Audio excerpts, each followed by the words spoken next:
Hey, you shopping maniac. What are you doing, buddy? Come here. I'll give you a scritch. I'll give you a little scritch. Right behind the ears, buddy. Yeah, give you a little scritch. Yeah, welcome to the Shop Talk Show. I'm Dave Ripper. With me is Chris Clare. Hey, Chris, how you doing? I'm doing pretty good. I feel like now that, we have such fans. Oh, God, I love all you. We all love each other, right? Dedicated fans. I feel like we should sell you something. Don't you think? Like we should have shirts or expensive subscriptions or something? No, just buy my kidding. Gundams. Buy my old Gundams. You want a limited edition Dave Rupert and Chris Coyer Gundam? Yeah, let me know. I'll fire up the 3D printer. You do? Will you make it like an orange and black one? Oh, that would be that'd awesome. be cool, huh? Actually, like cool. Yeah, limited edition. Yeah, you know what? I forgot to do it. Well, whatever. I will sell you on something because we actually have a sponsor. This is the last sponsor spot for them, Studioworks.app, and it's like the nicest app. I'm now officially using it for all of my invoicing. Workers. Yeah. Yeah. So now I'm into it. But I remember setting it up because, we had Chris and Jessica on the show, and they told us about it. That was a couple episodes ago. They're awesome. But they really do have a dream team working on the app, and they sweated the details like you would expect that they would, right? Can you imagine people like this having like a bad web app? No, of course not. It's amazing. They sweated every detail down from the business. But what was important and it matters is like if you send any invoices, like even a couple a year, I still think it's worth doing. You sign up, you get like a subdomain, which I think is kind of fun. I don't know. I like apps with subdomains anyway. So I'm like, my old school one is like Midwest Coast Studios. That's my official LLC name. Maybe you didn't know that about me, but so now I have that as my business thing. And it takes about 2 seconds to be like, I want this theme. And you drag and drop your logo on there. You say, I'm invoicing for this, and it's this much money, and whatever. You don't even need to do anything after that. You just hit send, and it just blasts off to their email or whatever. And it's easy, but then it's like you have a record of it happening, and you can mark it as paid. Even the client can mark it as paid, which is unusual, but you can listen to the show to see what a cool idea that is. Or you can like hook it up to Stripe, and they take nothing, 0% of the total invoice, and they, it just comes to you. It comes into your Stripe account. It doesn't like go into theirs and then they pay you later or some weird crap like that. It's just like, no, it's a web app that it's like if you designed your own invoicing app, you'd hook up your Stripe to it, right? That's how they do it. Anyway, it's pretty good. So they're like a proxy, like just a little UI layer for your business into Stripe. So, you know what I bet was a pain in the butt is getting the print style sheet right, because they mix PDFs, of the invoices, but you can also just see them online and they're identical. I bet that was a pain in the ass to get right. Yeah, anyway. That's a whole art, man. PDFs and email, dude. Those two are like skills, like it's a job. Who do we have? Hakeem. Or is that Hakeem El Hatab, like from he does slides. He rules though. Hussein in our chat. Sorry, anyway. It's the alliteration. Y'all have the same alliteration in your name. But he does like the email consortium. We talked about it on the last episode of the year. Yeah. But like, it's just like to be good at HTML email is like a skill. Like it's a very niche form of development, and like. I probably safe for a while. Like it. Like I want to like it too, making HTML emails because it has this ring of like these are the languages I'm most comfortable with in the world. The problem is the feedback loop sucks. Like the best you can do is basically Litmus app. And you make some changes to it, and then you get like 95 screenshots back. And that's how you can test them because nobody has like.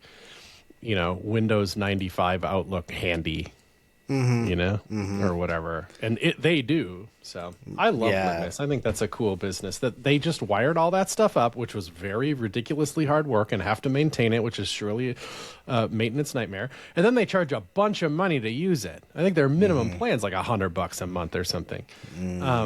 But it's like, if you need this, which you do, then you pay for it. I just like businesses like that like have a clear value proposition. And whatever happened to Browser Stack? Yeah. Well, they're around. You know how I see them every time as they. Yeah. Oh, yeah.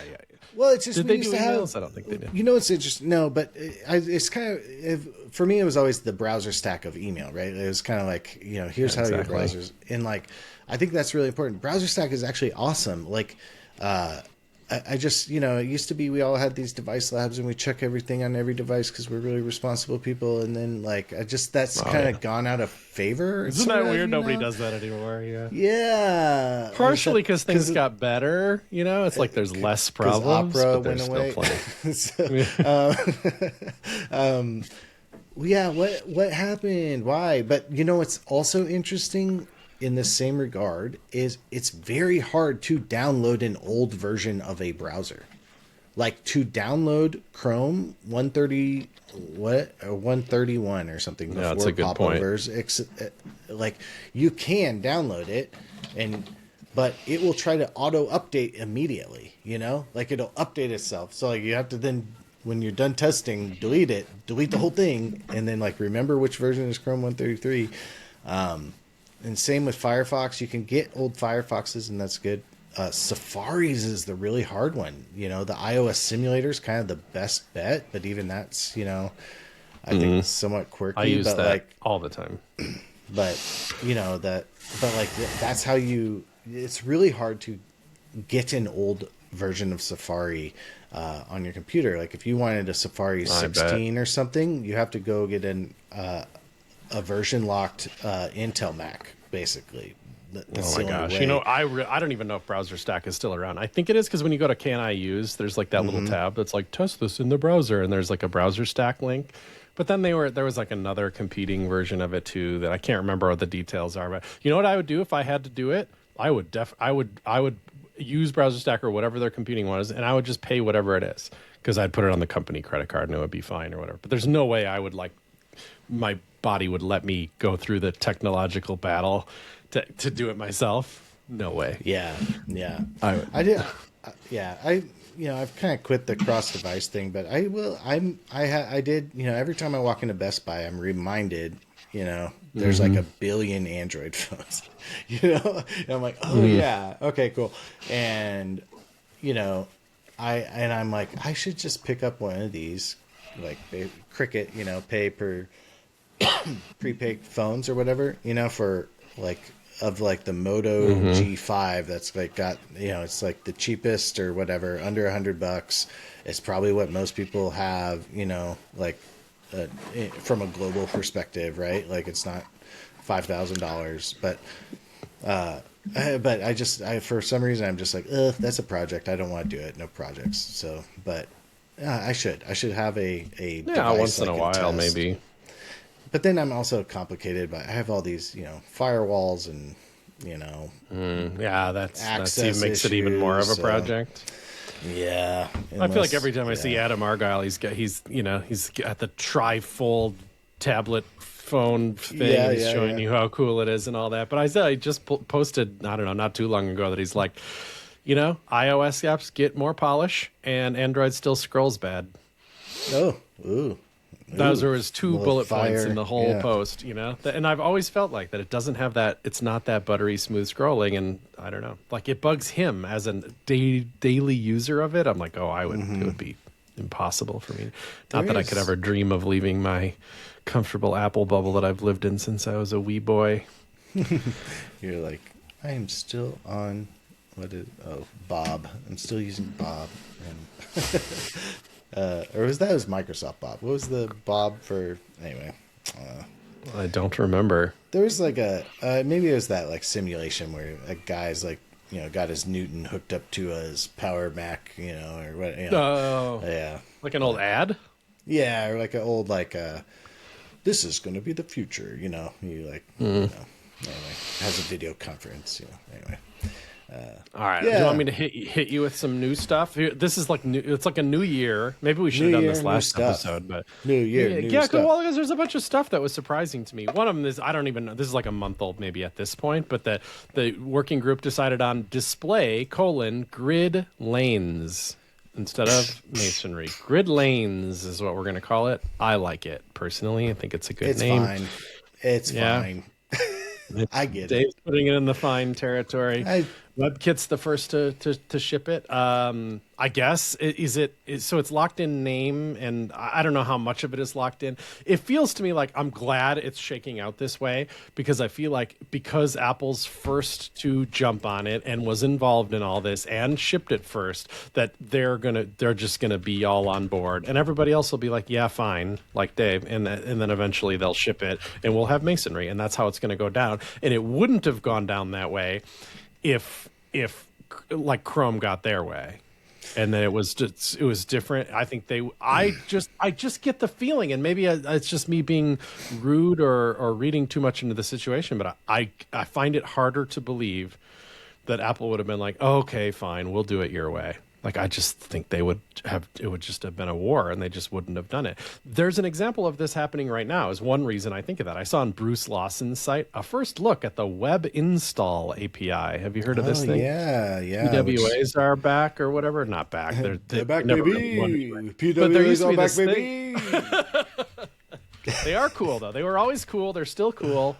But you used to have to rely on this weird, like, on before install event or something that would randomly fire or something. It was, like, not ideal, right? And you didn't have as much control of it or over it as you wanted. This new web install API, it's just like an event. It's just like you click a button and you install the app. So now you can put on your website, do you want to install this app? Yes, click here, click. Install. Okay. And it installs your PWA. That's great. There's a lot more nuance to it, I'm sure. But if you can find Bruce's post here, like Apple was involved in some of this in the beginning, and now the very latest thing as of the 5th of December, and it's just January now.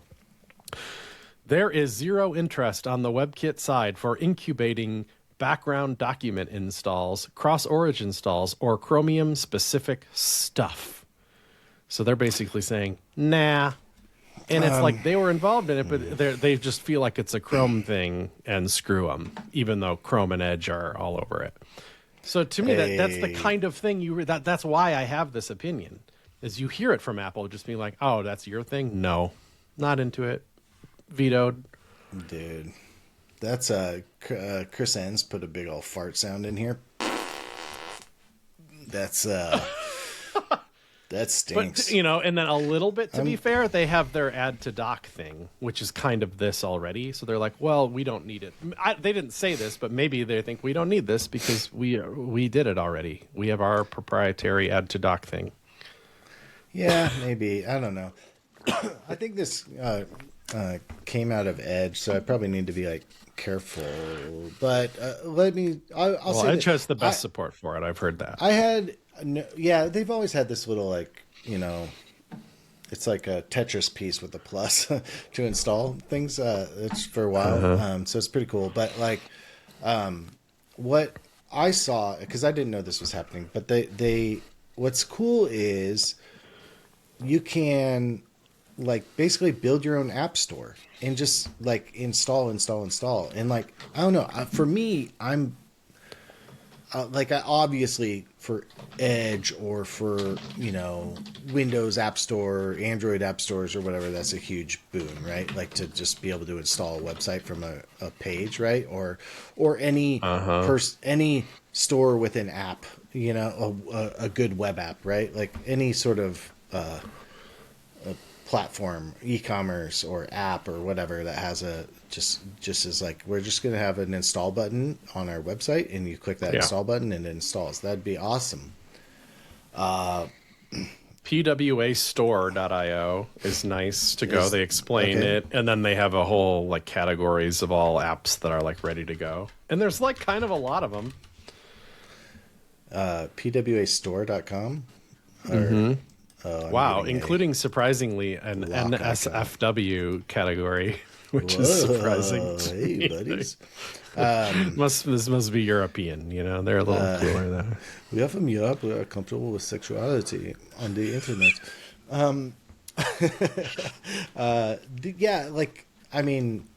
Where I think this gets cool is that's maybe a really great example.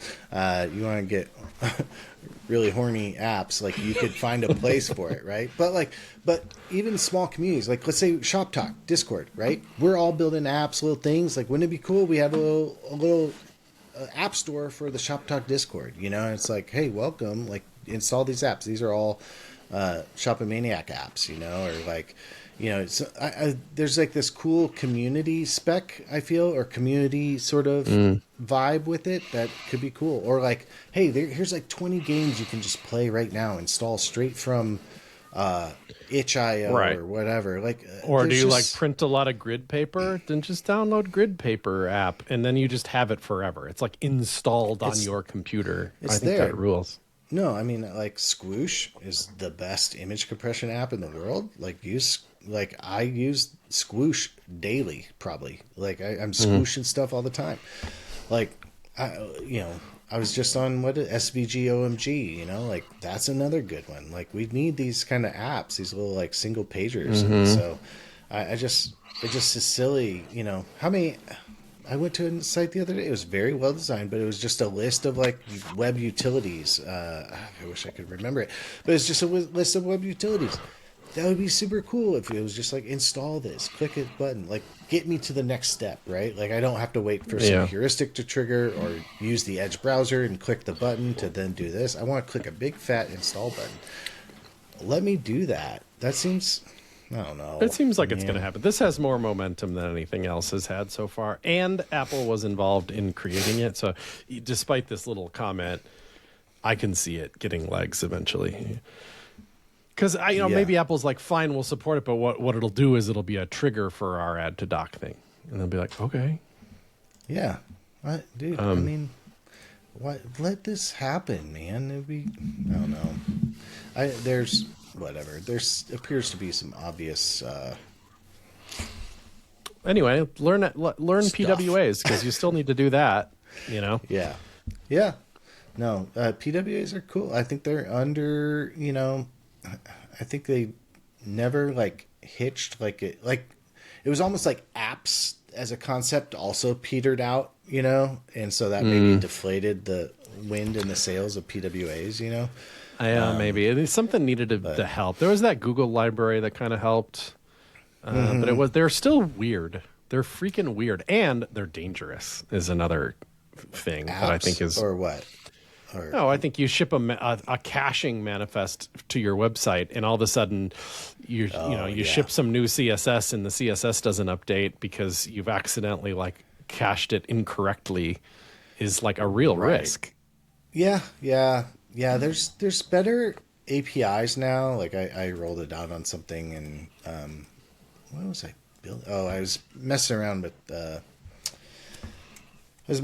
with like actually doing some like shadow DOM in service workers. That was kind of fun. I like declarative shadow DOM in a service worker. I You're can in show precious you what's little going company. On. Me and two guys love this. This is a great. Yeah. Me and two people on the internet think this is a fantastic thing.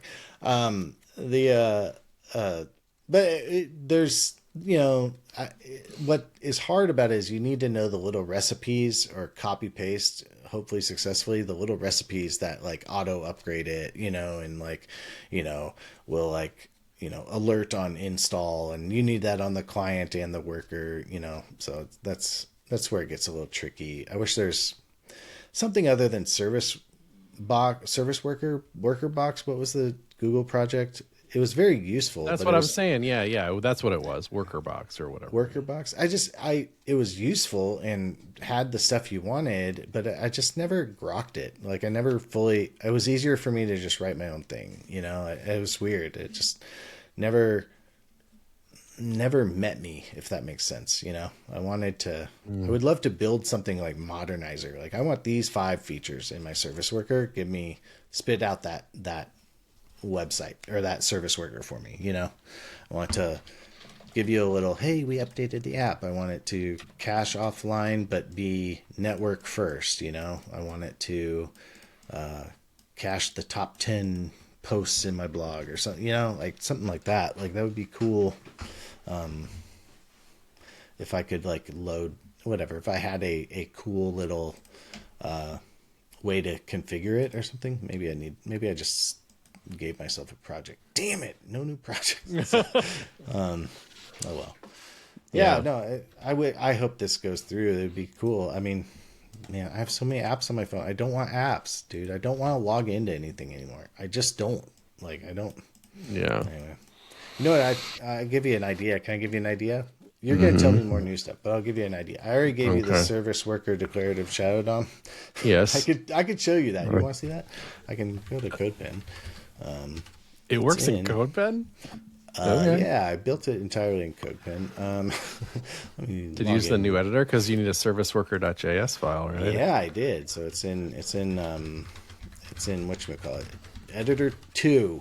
2.0. Or 2.0, baby. But what's weird is because that loads an iframe, you actually can't do a service worker in iframe. So I can show you the code, but I have to show you the demo. Well, I'll show you. I mean, you can pop out of that iframe a lot more easily than you were able to in the past, I will say. And you can deploy it in 2 seconds. Ooh. Okay. All right. We're looking at SWS DOM. You ready? Just to make it complicated and more acronyms make it better. Okay. So this is like an initial load, right? Like, so what it does is the client side SWS DOM will scan components that are loaded on your page. So it's not for initial load, right? It's going to be for subsequent loads, right? Okay. Yeah. To hopefully speed those up, but it's going to do saves the shadow template in the index.db. So if you have like button, it'll save the template into index.db, right? On subsequent loads, the service worker will transform the fetch, and it will get the template from there and inject with our favorite dude from last week, insert before or whatever. Move before or insert adjacent HTML or whatever. And so it'll inject that, and then it will injects that into as the declarative shadow DOM template. So it'll load really fast, right? And so like this, this is a slow component. It loads in 3 seconds, right? So you see how that worked, Oh, right? I see. Yeah. This is kind of where I have to pop it out. So you're going to show me how to pop it out when I go here? Yeah, well, yeah, that. There you go. That's the pop-out button. Way? Open live. Well, just grab the URL. Click into preview where it says / and you just get the full URL of where it is. Jackpot. Okay. And then you just... tab.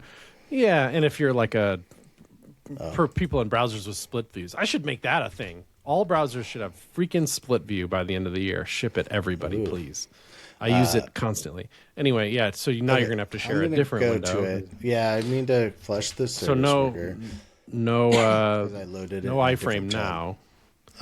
Yeah, no iframe now. This is just straight from the thing. I'm gonna unregister it like a vanilla load. I loaded it in a different tab. So I'm gonna hard refresh. Ready? So this should look exactly like we saw it. One, two, three. Done. Right? Loaded. So we got our shadow button and we got our slow. I think we did seconds too fast in our head. We got to slow down. Yeah. 1, it's my 2, 3. Yeah. No. All right. So okay. Now you're going to refresh the page, and it's going to be instantly there. Well, yeah. I can refresh I'm going to navigate to the next page, right? So, this will have similar components, and boom. Oh, it didn't take any time to load it. Yeah, it pulled it out of index.db. The service worker said, I see a web component with this name. I'm going to go look in index.db and see if I have it. I do have it. I'm going to inject it into the response. So by the time the browser gets it, it already has this stuff in it. Yep. And then you go back. Oh, my God. It's already got it. But again, that's crazy. It doesn't help with like the initial load, right? But it's like a lazy way to do I mean, but it's a lazy way to do declarative shadow DOM, or like a hands-free way to do declarative shadow DOM. I don't know. So declarative shadow DOM, people, is the thing where you're like, okay, I want SSR for my web components, and in the past web components were like, good for you, too bad, we don't do that. Because, if you needed Shadow DOM, because Shadow DOM needs JavaScript to execute and go in there. And Dave's saying, hold my beer. Mm-hmm. That's incredible. And the best part is declarative Shadow DOM is a pain in the ass. And this is automatic declarative Shadow DOM. That's amazing. And it could be better. Like it could be, the template could be based on what attributes you send. So it's like a little more accurate, maybe there's stuff you don't want to put in here, but, I'm just kind of getting like the raw shadow template, but like, if you have if statements in your shadow template, that's going to be different. If you use a bunch of like light DOM, it's not going to really work the same, like I'm really just getting shadow root.innerHTML is kind of how I'm saving it. Right. And then, I like get the DB and then ready, and then this is my get. Fancy, I fetch and I respond with rewrite. I rewrite. Yeah. I transform the stream, and then I That's try to the find fancy. It's like you people forget these freaking service workers are like Cloudflare rewrite. It's like HTML rewriter in a Cloudflare function. Yeah, it's like like you can do cool stuff, and it's streaming too. That's the other part, right? Like so, it should be fast, but I don't know. I talked to Sam over at Google. I'm blanking on Sam's last name. Yes, but he was saying I'm mad at myself for blanking, but he was saying like he's kind of experimented in this realm, and it's maybe not faster than just like the script in memory. Like in theory, the browser has already cached or parsed how it loads this thing. So. But, if you had a significant amount of script, this might be a faster way to do it or something like that. So I need to like run tests and stuff like that. But this was really just kind of like can I make it work? Is and then it this possible is the, to do? It's really weird. And then does it have the same problem as like hydration where like, sure, it's there on the initial page load because it plucked it out of the cache, but... And it's funny that you need IndexedDB. Doesn't service workers have their own little cache thing? They have cache, but it's like page level cache. So they have caches. Oh, I see. And so get or whatever, and so it's it won't be like a partial like you need. Right. And, okay, so then the JavaScript on the page loads and kind of replaces what you just did, right? Yeah. So this is going to be like doing double work, but who cares? Yeah. At least it showed. Yeah, this will be like a lazy registration, basically, So, and then when it's all defined or whatever, then we just go and we grab it. I'm grabbing like because you think you'd want to like diff it too. You'd be like, oh, the one that the client is trying to do is actually like newer or different, and we should probably trust the client more than the cache. Yeah. I'm always kind of trying to just put in a freshie whenever I can. So, but yeah. Anyway, wow, I never even thought of that. Oh, that's too bad. It's like this genius idea, and then it turns out it's not going to be fast enough. I don't know. Yeah. I'm kind of like, I'm going to keep this one in my little jacket pocket. This is kind of like I don't know. We talk, there's a lot about like, oh, we'll build this declarative shadow DOM generator, blah, blah, blah. Like, I hate to be the web components guy. The president of web components. I hate to be the president of web components. It's such a burden. Yeah. I hate to be it. But it generally web components are pretty fast. Like they are very minimal surface area. Like if you write a tiny set of web components, it will load very quickly. Like the average like lit is like 5 KB or something.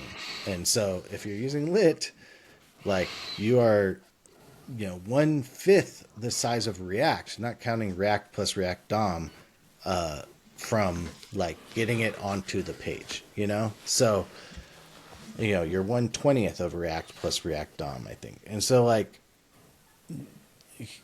generally they're pretty fast. Like you're not waiting on web components a whole lot, but network latency can kick in. There is like issues with LCP, largest contentful paint, things like that. And so you can basically like just inject the template, and then when you like bind the component or mount the component, connect the component, it will insert its own HTML. And so you could get a Falc in there, but like but you started from a better place. It's like a better skeleton screen sort of. So anyway. Yeah, it totally would be. I think what I like about this is that it's not unique to any particular component or approach or anything. What it could be is just you just load it like a little bonus speed machine, and it just does it for all your web components. Like that's kind of amazing, Yeah. It's just kind of a neat little machine that in theory you could load and, use whenever you need to. Like I have I use, what's his name? Zach Leatherman's browser window web component, that's a fun one. But it's mostly just CSS, or it's mostly just, it's mostly just HTML additions wrapper around, and so like, that's like a great example of like, I could just like, does it have a shadow DOM though, or not? Because if it's light DOM, it doesn't matter, right? Zach lead browser window. Here you go. Ooh, love the headline. Let's see. Or let's go to the demos. Let's see. God. And then we go in here and we go. It's very. All I see is your Bing results. Oh really? Oh shoot. Let me why did it do that? Oh, let me go here. We love to Bing. Here we go. So I'm in. I've got the thing popped out. Oh man, route sharing is hard. I'll just tell you if it has I'm web inspecting. There is. No, shadow doesn't mean shadow DOM. Shadow means shadow. Box shadow. Literally a box shadow. Yeah. No, there is a shadow root though. So there's like a shadow root, and so like in that situation, that makes sense. Like, why would you want other CSS affecting this window? It needs to not do that. Yeah. So that's what as much as I'm a fan of the HTML web components and light DOM when you can and all that, I am a big fan of shadow DOM in that it's totally, absolutely unique to this way of working. It cannot be done with any other technology. A shadow root is a unique ability of web components, and it's pretty freaking cool, actually. If you need it. It gets some hate, and I understand the issues, and it does. Your first test drive of shadow DOM is a lot like shooting yourself in the foot, and so it's. But I think it affected me emotionally more than I'm willing to admit. Like now that I've been around it long enough, I hate it less. But dude, with my first couple of foot guns on it, I was like, this is the stupidest technology I've ever seen. That's just my toxic personality trait, apparently. I think that's normal. And I think like it's taken web components a while to figure out like, oh, we have like a marketing problem, or we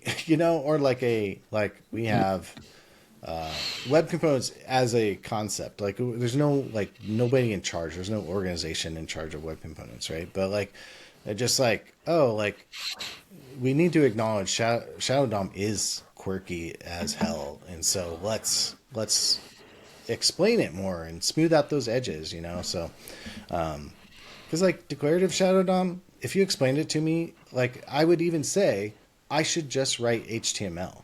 You know what I mean? Like if you're gonna make me inject all this HTML in from I should just write HTML. So that's where I was trying to get like around that. So there may be other things too, like where's my components? Where's my components? I was in main.js, yeah. Like this is a pretty naive way to style. Hate it. Anyway, that's the thing. But they fixed that now. It's right because I say fixed it. Like there's so many ways that what you're doing right there actually is fine, right? Because it's so little CSS. Like why reach for something more elaborate than that? But I think as soon as you're like double, triple, quadruple that, and by that I mean say 20 lines of CSS. Like to me that deserves a CSS file. Because that's what you're doing. Yes. You're writing CSS now, and now you can do that at the cost of a web request. But still, and that's what do we call that? Import types or whatever. Now JavaScript can import a CSS sheet, and it's not like how Vite does it or Rollup does it or whatever crap, where it just like magically injects into the HTML document or whatever. You just get a reference to this style sheet thing. But that's what web components want. And there's just some line of code that's like attach styles to the shadow root or whatever. I forget what the API is exactly. But now you import it, you attach it, and you're done. That's all I wanted, and I got it. Import style CSS from CSS with and then you have, type. You have to like assert. Oh yeah, you have to say with Yeah. Even though every blog post on the world says assert. So there's another. And then you would just go like shadow dot adopted style sheets, which is basically like you're attaching a style sheet to a shadow document root or whatever. It could be the parent document too. It could be like body. Right. Or HTML, but let's say it's the shadow root, and you just be like, okay, it's gonna like, and it's an array it's an array of style nice. sheets. So like, you could be like style, bootstrap, tailwind. You could add them all in here if you wanted to. That would be stupid, but you could. Don't add right. Like, it could even be the style sheet level, of your own website. That would be weird, but no, I mean, but it could be utilities or whatever. Probably right. It's a great API. We finally did it. The problem is, in order to get that style in the thing, what does it come in as when you do that import thing? It comes in as some weird type, and it's like I don't know. Const styles equals new. There was no way to get it. You couldn't sheet. just fetch and get it. Yeah, like you could do like a new style sheet, and then like you do like let's say whatever my sheet or something like that, and then you do my sheet dot replace sync. You like grab this style or whatever and put that. Do the fart sound again? Nope. Yeah, Chris, here we go. I just kind of like, this is, it's. You could also do a style tag in the HTML with an @import in it. Remember that crazy thing? But that's like, then it's dependent on the file system and stuff, and CSS's access restrictions and blah, blah. Yeah. Anyway, this is better. This new with syntax, I'm all about it. It solves all my problems. It's unfortunately a little held up right now, and we got to figure out who's holding it up and write some blog posts. But it's there's also Edge. Shout out to the folks at Edge, Andy Lurs and other folks are working on like proposing a way to, another way you could do this, right, is do link, rel, whatever style sheet, whatever href. That's what I mean, though. Like CSS. What? Like then you have to. Your deployment system needs to make sure that file is like in the exact right place and stuff.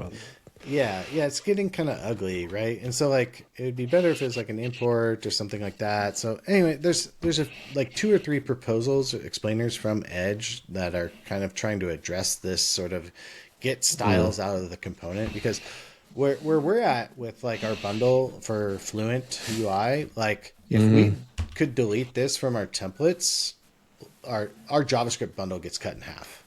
So if we could just say, use this style sheet, and then all these, or like we're going to import a separate style sheet that comes in a different bundle because it's just a CSS file that can get parsed. So it's cached differently or cached longer. Parsed and like, hey, we're going to send that, like, and then we're going to consume from that. And, there's the like at sheet API and stuff like that. So like that would be a huge boon for us, but I don't know if it's going to happen. Boon for everybody. Well, dude, yeah. yes, Christopher. But like, I mean, even, what's interesting about these like import widths, like that's like what Vite is doing already. It's polyfilling that, it maybe goes too far with like SVGs and stuff like that, like from a spec standpoint, Oh, I totally agree, but yeah. Or like the question, like why do they steamroll? Like, how many times do we have to learn this lesson? Like, if you're going to do proprietary weird behavior that is admittedly very useful to users, just namespace it or whatever, come up with something that isn't like an already existing feature of the language. Yeah, don't piggyback on stuff that works, because now you've made stuff that will probably break, right? Like, so, right. I wish like you could. I wish there was a way to be like,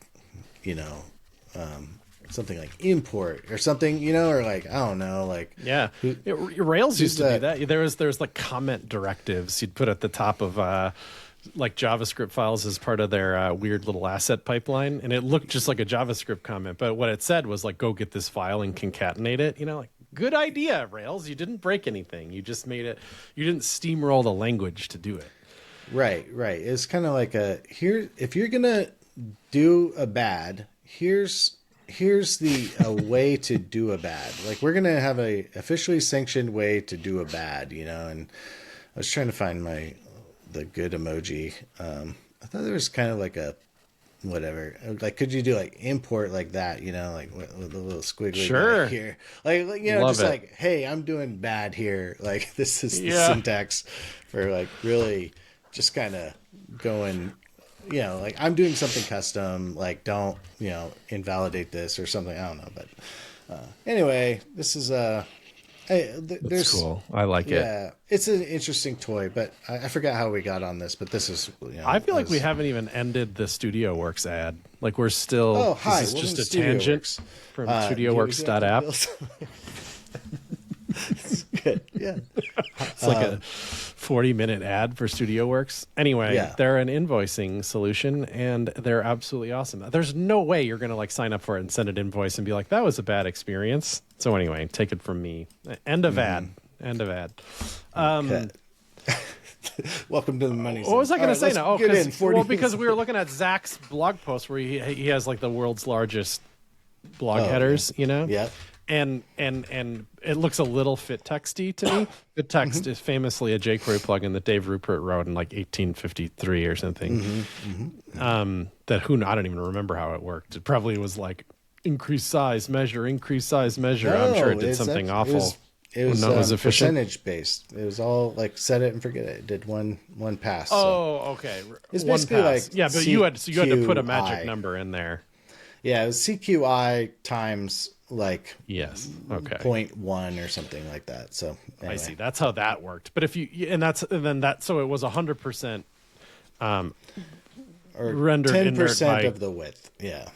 Yeah. Oh, but it was container unit because we got viewport units, and then viewport units are just kind of made it obsolete, except for now we have container units, and now it's officially obsolete because of that. But you still need a magic number to make that work, right? You need 8.231, and that was the perfect width for that one particular word. That's what a magic number is, right? Is like a number that's like unknowable. You just figured it out once and you shipped it. It's not the end of the world. It's just what you couldn't say is just like make any word fit the width of any container. It wasn't just truly magical in that way. And that's freaking already in Chromium. They're like, oh, we got an idea. Yeah. We'll do text grow and text shrink, and then you can go like per line scale or something, and it'll do it for all the lines. It's whack, dude. Have you seen it yet? I saw it. Yeah, I mean, I haven't I actually saw a post that was like, "This is bad for accessibility," and I can agree there. But I also think it is if it goes too small. That's for sure. Because it can go too small or override like somebody's custom-y sort of bits or break in that situation. That's a good point. But, maybe we need to start thinking about app prefers my own damn font size or something. Something like that. But anyway, maybe, yeah. But it looks pretty magical to me, and I just didn't see it coming. I was like a little surprised that you're like, really? You just ripped this out? This would be another thing that like Chrome kind of just did it. But not, I'm sure they did the stuff. Every time I attempt to accuse them of not doing the right thing, they're like, nope, look, this is, we've had a discussion about this for 7 years. It went to the working group. There's been a resolution. Yeah, I'm sure all that stuff happened or whatever. But then in the end, you're like, by the time you hear of it, you're like, Chrome did thing. Right. Yeah. And I or feel like you remember the bad part, right? Like you remember the bad thing they did. Yeah. Right. And it would be hard for me to believe Safari's like, oh, good idea. We'll do that too. Like, yeah, I it seems like can't see it happening.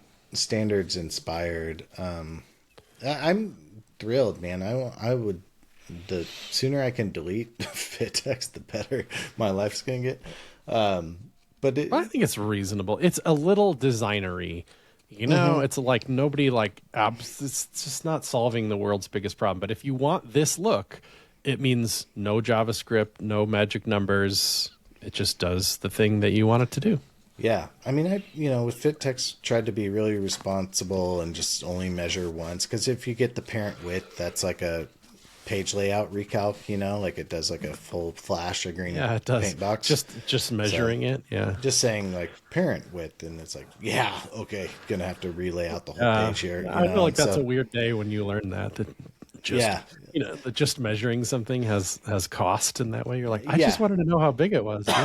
Like everything you built is all of a sudden like awful for the browser, but like that would, I think like, the treatment, I think where it shines is like one word that you're just really trying to almost like make an SVG or something, or like a, like, and I've even started doing that, like porting things over to SVG, or you're just like, where like, or I just did my 2025 blog post. I had 2025 real big, and I made an SVG for it. The SVG is like 4 kilobytes or something, like, okay.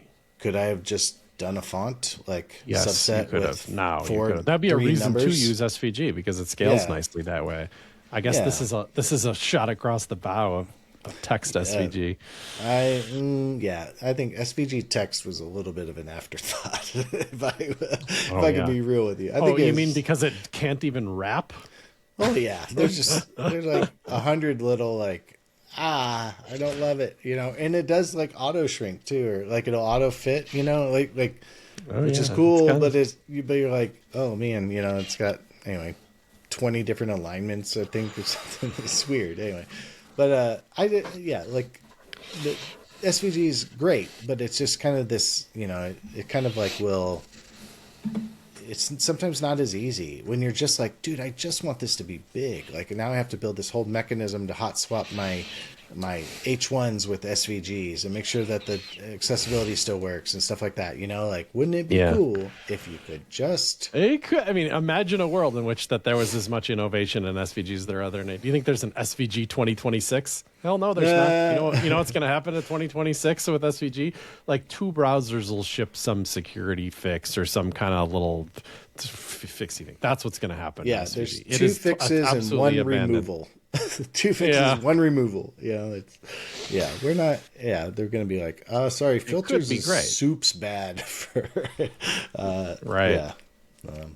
No, that's cool. I'm excited to use it or play with it. I mean, You think font size would affect it, right? I mean, if it doesn't, that would be a problem, and we should fix it. This isn't like foregone.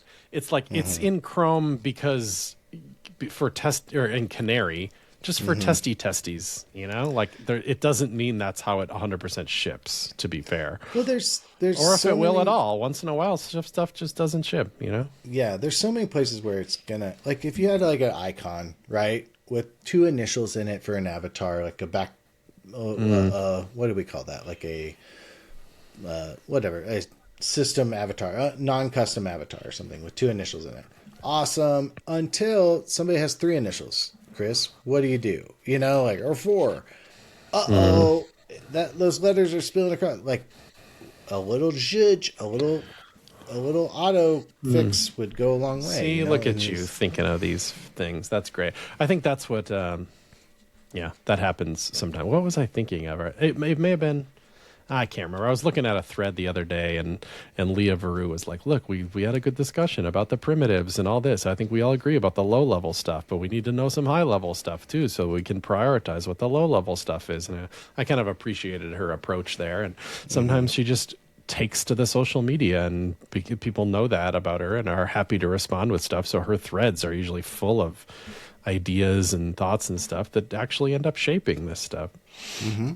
Yeah. Okay, so we did grid lanes, right? You were like, okay. We did text grow and text shrink. We did the new PWA thing. Scroll triggered animations. I can attempt to mouth blog this one quick because it was very surprising to me. I did not know this was coming. This was one of those like, oh, really?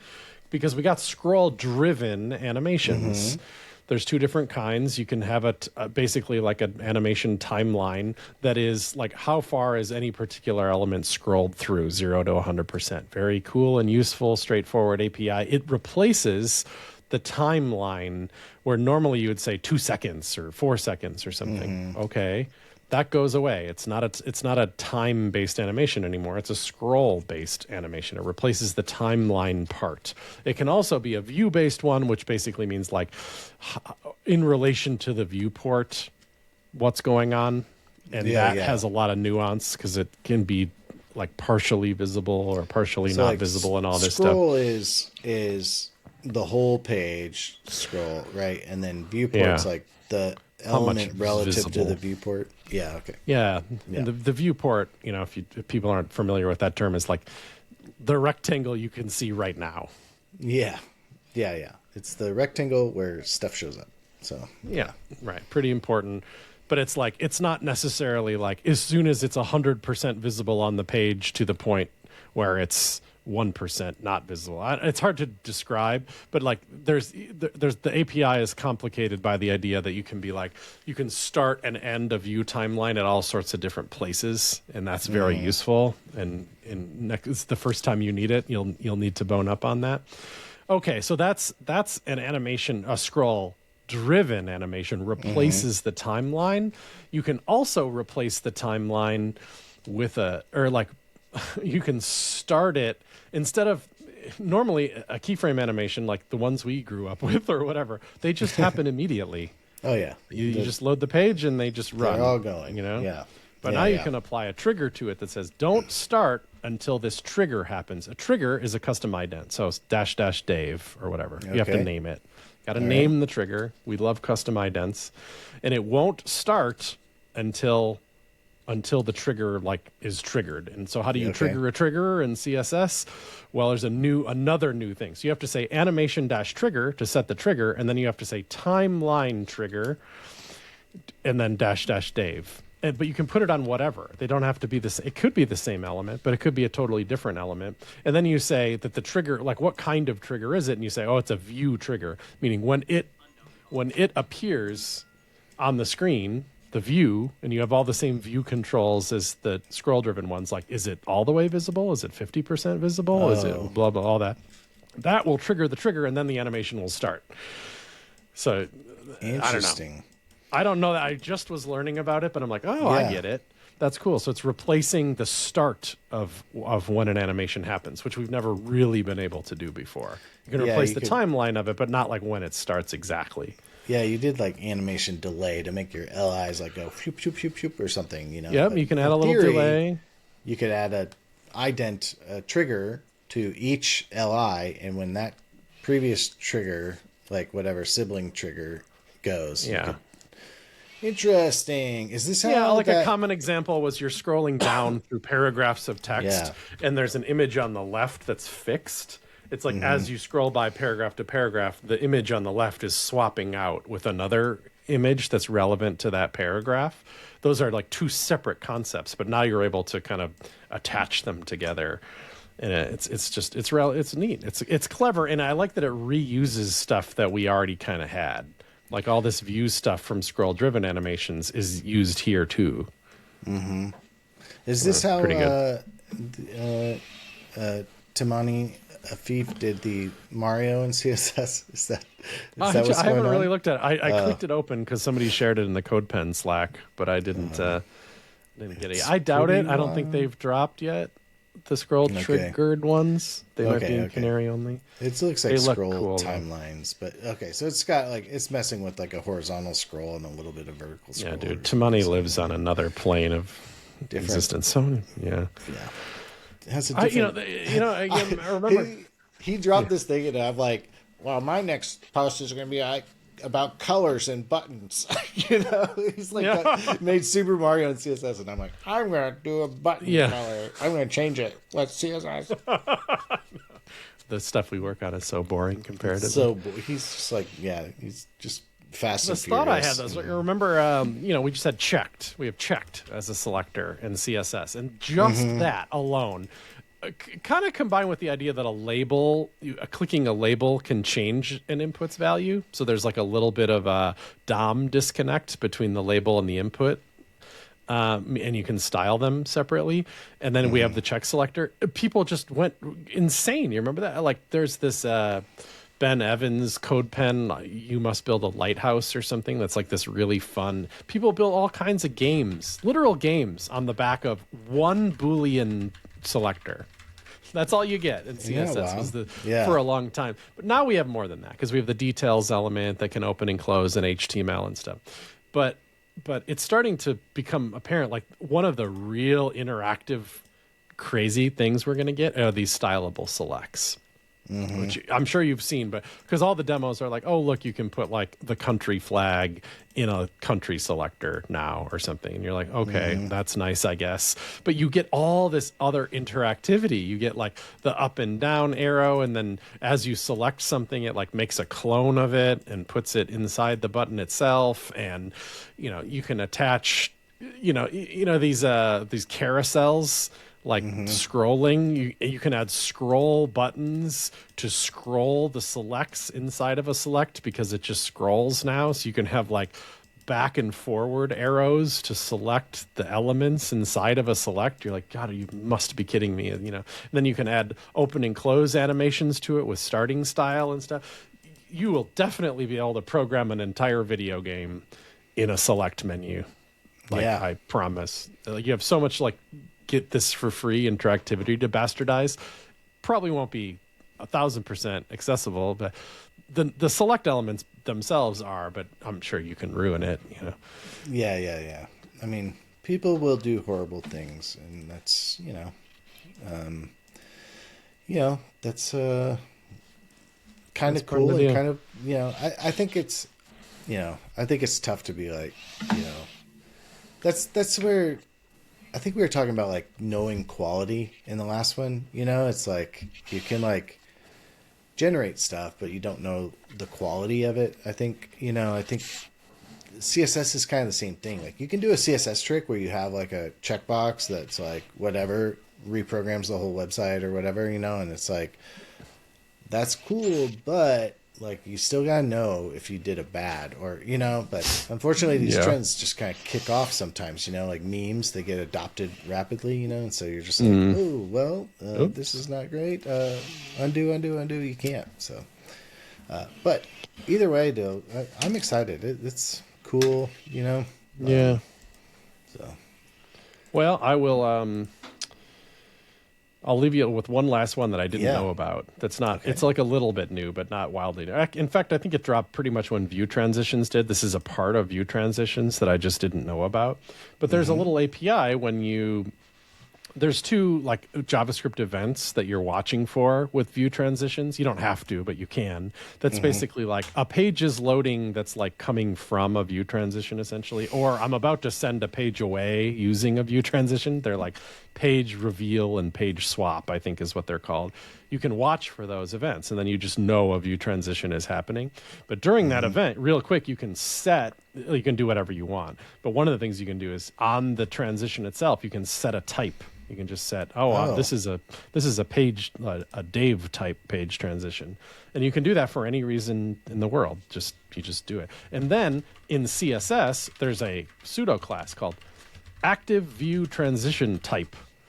And then you can just watch for that type. Be like, is this a Dave type? Then do totally different animations. Oh, interesting. Like you have this little tree of CSS now where you can just do different stuff. And so a classic one is like, are you going backwards? Like, did you click the back button? Because if you click the back button, maybe you want to slide the pages the other way. Because that's like just makes more intuitive sense or whatever. But that's like a really obvious one. You can really do whatever. Like in your little web component cache loading machine, you could just you could be like, I got one from cache. So I'm going to set the transition type to like got from cache and then have a special loading animation style for the elements that happen to come from cache that time. Oh man. Just because you wanted to or something like they flash with sparkles or something. That would be useful for debugging too. Like you could just like fade it out. Like, hey, this was all loaded from cache, and just kind of like verify your cache is all set up right or whatever. Like, interesting. Yeah. Active view transition type. I didn't know that. It just hangs off an element, and you just test for the type that you set. That's all. Wild. Yeah, kind of cool. So the demo I put together was like the transitions are different at one particular URL. Like if you're navigating to /about, then they're going to be different for that page, but every other one was the same. Like I just didn't know that you could do that. I don't know why it didn't occur to me, but you can. They went with custom ident, not dashed ident. Interesting choice, everybody. I thought we were all going on dashed ident. Dude, I need a refresher. Honestly, I could use like a get caught up on view transition. I'm like navigation auto. I locked in. That's what I need most of the time. You know, like I've done some other stuff, but like I could use like a very like. You do that, and then you set the names of stuff. That was the fun part for a minute, is like, oh, I'm going to put all my blog post titles to have the same view transition name. That way, when you click from page to page, the title goes with it. Yeah. And stuff like that. But yeah, there's a lot more. Well, yeah, there's now view transition classes or something like that, right? And so like you have these, you know, like these I forget I forget how to do it. You know, like it's like. Well, there's old and new, which is nice to know, so that you can set like, is something leaving or coming? Is nice to know. But then I like the trick from Sid, where she uses a lot of only child on it, because it's nice to know, is it leaving and not coming back? You know, not just old and new, but like, is it leaving the page? Because if there's old and old as only child, that means in that tree, this thing is animating out and it's not going to a new place. It's going bye-bye. That you can animate it, like then you animate its scale to 0 or something, because it looks like it's leaving because it is leaving. I think that stuff is neat. Or is it new only child? That means it's arriving, but it's arriving out of nowhere. It didn't. You're not coming from a page that already had it. I think that stuff is pretty useful. Yeah, Sid Stumple's site is something. It evokes jealousy for me. Yes, she's very good. But yeah, that's like there's so many tricks. I kind of need a refresher. I need to get caught up on what I got to do, you know? So yeah. Well, careful in CodePen. It got me the other day where I was thinking I was really dumb. They don't behave super duper well in iframes. iframes? Just pop it out. So the way the new editor on CodePen works is it doesn't matter if you're popped out or not. Okay. We have some special magic that makes the popped out version behave and update. It's live, yeah. But it's live without an iframe. In the old editor, live view was still an iframe because we had to have the listener be outside of the page itself. We found a really super lightweight way for even your website to like listen to when a new page is ready, and it just kind of reloads.